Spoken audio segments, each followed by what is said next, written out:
जय हिंद प्यारे बच्चों, वेलकम टू भारतवर्ष क्लासेस। प्यारे बच्चों, आज हम लोग class 7 English JCERT text book में unit 3B where the mind is without fear इस पोयम के सभी क्वेश्चंस के आंसर्स को करेंगे। तो सबसे पहले यह कविता क्या है, इस कविता के बारे में क्या बताया गया है, सभी कुछ हम समझ लेते हैं। तो बच्चों, यह कविता where the mind is without fear Gurudev Rabindranath Tagore के द्वारा लिखी गई है। गुरुदेव रविंद्रनाथ टैगोर ने ही शांति निकेतन नामक प्रसिद्ध विद्यालय की स्थापना की थी। इन्हें 1913 ईस्वी में गीतांजलि के लिए साहित्य का नोबेल पुरस्कार प्रदान किया गया था। ठीक है, तो यह कविता उस समय की है जब हमारा देश अंग्रेजों के गुलाम था और हम लोग सभी गुलाम की जंजीरों में बंधे हुए थे। उस समय गुरुदेव रविंद्रनाथ टैगोर ने यह कविता लिखी है या उनके एक कल्पना गीत है। उन्होंने इस कविता में कहा है where the mind is without fear, यानी जहाँ मन भय से मुक्त हो, जहाँ पे किसी प्रकार का भय ना हो। इसमें उन्होंने कहा है कि हमारा जो मन है वो भय से मुक्त हो, हम अपने विचार रखने के लिए स्वतंत्र हो, हमारा मस्तक सम्मान से उठा हो और जहाँ ज्ञान स्वतंत्र हो, लोग एक दूसरे से घुल मिल के रहें, एकता हो, उनमें विश्वास हो, ये सभी बातें इस कविता में लिखी गई है। चलिए बच्चों, हम इसके प्रश्न उत्तर को करते हैं। तो फर्स्ट दिया गया है answer the following question. First question is according to the poet what should countryman strive towards. इसका अर्थ है बच्चों कि कवि के अनुसार देशवासियों को किस दिशा में प्रयास करना चाहिए। तो यहाँ पे आप लोग इसका आंसर में लिखेंगे according to the poet the countryman towards strive perfection they should hard work to achieve their goals. यानी यहाँ पे कवि कहते हैं कि प्रत्येक देशवासी को पूर्णता से प्रयास करना चाहिए और उन्हें अपने लक्ष्यों को प्राप्त करने के लिए कड़ी मेहनत करनी चाहिए। The second question is name two qualities the poet wishes to see in his countryman in the poem. कवि अपने देशवासियों में कौन से दो गुणों को देखना चाहते हैं, तो हमें दो गुण के बारे में बताना है। तो यहाँ पे लिखेंगे the poet wants his countryman is in unity and fearlessness there nation. यहाँ पे ये लिख देंगे। थर्ड क्वेश्चन दिया गया है what does the poet mean bye ever winding thoughts and actions. इसका अर्थ है कि विचारों और कार्यों को व्यापक बनाने से कवि का क्या तात्पर्य है। तो यहाँ पे लिखेंगे for this line the poet means broad thinking. यहाँ पे इस पंक्ति के माध्यम से कवि ने उच्च विचारों की बात की है कि जहाँ सभी के विचार उच्च हो, किसी भी प्रकार का अंधविश्वास और नकारात्मक चीजें ना हो। फोर्थ क्वेश्चन है what kind of a heaven does the poet pray for the nation. यहाँ पे कवि क्या प्रार्थना कर रहे हैं अपने राष्ट्र के लिए। तो लिखेंगे the poet prays that the people of our country should have a feeling of devotion towards the nation. कि यहाँ पे प्रत्येक देशवासी को अपने राष्ट्र के प्रति समर्पित होना चाहिए। They are in harmony to each other and there should be no discrimination of any kind. उन्हें एक दूसरे का साथ देना चाहिए और किसी भी प्रकार का भेदभाव नहीं होना चाहिए। यहाँ पे ये कहा गया है। Fifth question is whom do you think the poet address as father in the last line. यहाँ पे फादर कहकर कवि ने किसे संबोधन किया है, किसे संबोधित किया है। तो यहाँ पे उन्होंने परम पिता परमेश्वर को संबोधित किया है। तो लिखेंगे फिफ्थ में the poet address God as father, उन्होंने भगवान को ये शब्द समर्पित किया है। ठीक है बच्चा, नेक्स्ट क्वेश्चन करते हैं। तो नेक्स्ट क्वेश्चन यहाँ पे दिया गया है, answer the following questions with reference to the context. Where the mind is without fear and the head is held high, where knowledge is free, where the world has not been broken up into fragments by narrow domestic walls. The first question is, what does the poet mean by the head is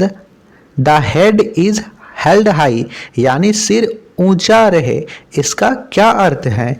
तो यहाँ पे लिखेंगे, by this line the poet means that every citizen of the country should live with respect. इस पंक्ति से कवि का अर्थ है कि सभी देशवासी, प्रत्येक देशवासी सम्मान के साथ जिए।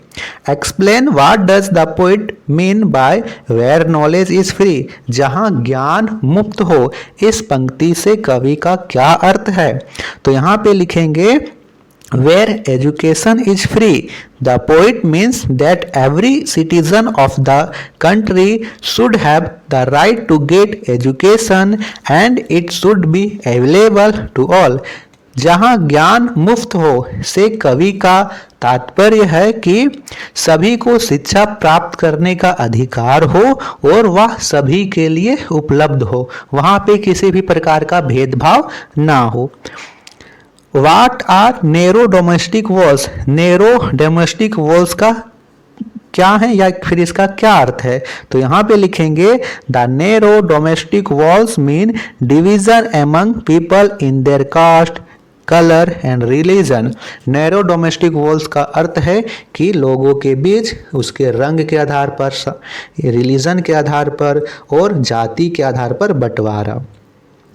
यहाँ पे एक और दिया गया है बच्चों, where tireless striving stretches its arm toward perfection, where the clear stream of reason has not lost its way into the dreary desert sand of dead habit.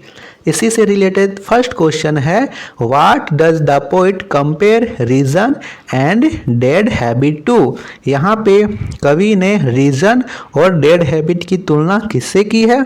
तो यहाँ पे लिखेंगे, the poet compares reason to clear stream and dead habit to dreary desert. यहाँ पे कवि ने reason की तुलना क्लियर स्ट्रीम से की है और डेड हैबिट की तुलना ड्रियरी डेजर्ट से की है।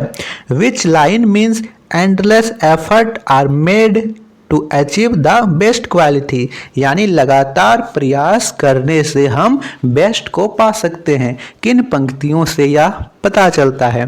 तो फर्स्ट पंक्ति है कि where tireless striving stretch its arm towards perfection. तो यही लिखेंगे हम लोग, the mean of the above line is in where tireless striving stretch its arm towards perfection. ठीक है बच्चा, तो नेक्स्ट क्वेश्चन करते हैं। अब नेक्स्ट क्वेश्चन दिया गया है, match the words given in column A with their meaning in column B. Column A में कुछ शब्द दिए गए हैं और उसके अर्थ आपको कॉलम बी में बताया गया है, आपको सही मिलान करना है। तो यहाँ पे फर्स्ट है फियर। तो फियर यानी यहाँ पे डर, इसका अर्थ क्या होगा? डर में आपको क्या होगा? डर में आपको, डर कब लगता है? जब हम संकट में हो। तो feeling which one has when in danger, जब वह संकट में हो। नॉलेज ज्ञान, तो ज्ञान का अर्थ क्या होगा? Things non. थी का मतलब होता है यू। डेजर्ट, डेजर्ट का अर्थ क्या होगा? जहाँ रेत ही रेत हो, है ना।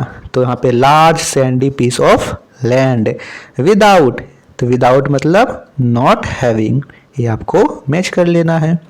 नेक्स्ट यहाँ पे दे रखा है, fill in the missing facts about Rabindranath Tagore to complete his profile.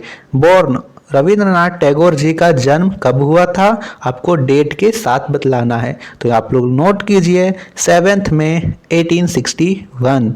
Died, यानी उनकी मृत्यु कब हुई थी हमें लिखना है। तो आप लिखिए 7 अगस्त 1941। Year of winning the Nobel prize. Nobel prize उन्होंने कब मिला था? तो उन्हें 1930 में मिला था गीतांजलि के लिए साहित्य के क्षेत्र में। फाउंडेड विच लर्निंग प्लेस, तो यहाँ पे लिखेंगे Shanti Niketan. Some stories written by him, तो काबुली वाला एंड गोरा। कलेक्शन ऑफ पोएम, तो गीतांजलि। ये आपको कर लेना है। नेक्स्ट यहाँ पे दे रखा है now fill in the blanks with into और इन टू। हमें यहाँ पे इनटू और इन टू, यहाँ पे देखिए इनटू एक साथ है और यहाँ पे इन अलग है, टू अलग है, भरना है। See through the garbage the trash can, तो यहाँ पे भरेंगे into. I ran to store to buy some medicines, तो यहाँ पे होगा इनटू।